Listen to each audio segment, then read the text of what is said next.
Hello everyone, welcome to the next topic, bearings, that is module 5 according to the syllabus. So a bearing is a machine element which supports another machine element. Here in the picture you can see this is a bearing, okay, which is mounted on a shaft, and again here this is a bearing, okay. So in these two figures you can see the bearings are used to support the shaft, okay. So here a bearing should permit relative motion between the contact surfaces. In the first figure you can see the shaft is one of the machine element and the housing is the another machine element, where a bearing is provided in between, and here a bearing should provide the relative motion, or it should permit the relative motion. That means shaft can rotate while the housing is fixed. A little consideration will show that due to the relative motion between the contact surfaces, here you can see the contact surfaces are the shaft and the housing, okay. So a little consideration will show that due to the relative motion between the contact surfaces, a certain amount of power is wasted. A certain amount of power is wasted in overcoming the frictional resistance, and if the surfaces are in direct contact, then there will be rapid wear. In the first picture, in the figures, you can see the machine elements are not in direct contact, okay. Here you can see the balls are provided in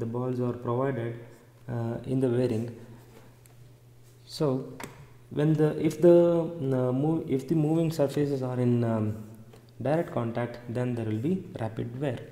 So in order to reduce frictional resistance and wear, and in some cases to carry away the heat generated, a layer of fluid may be provided which is known as lubricant, okay.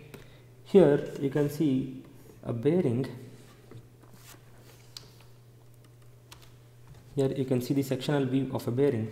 Here you can see this is known as the inner race, okay, inner race, and this is the outer race, okay, outer race. This inner race is mounted on the shaft, whereas the outer race is mounted on the bearing, on the housing, okay. And the rolling element, that is the ball, is provided, and this retainer or cage are used to place the balls at equidistance, okay. Next is the content. What is the content in this chapter? So in this chapter we need to define the bearing, that we have already done, and then we need to go for the classification, that is what are the different types of bearings are available, and what are the methods of lubrication, and then we will be moving on to journal bearings, that is what are the terms used in hydrodynamic lubrication, and some of the bearing parameters, that is bearing characteristic number, Sommerfeld number, McKee's equation, and bearing modulus, etc.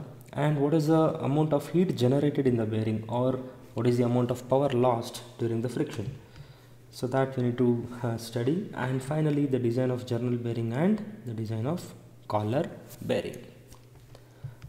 Okay, rest of the things we will see in the next videos. Thank you.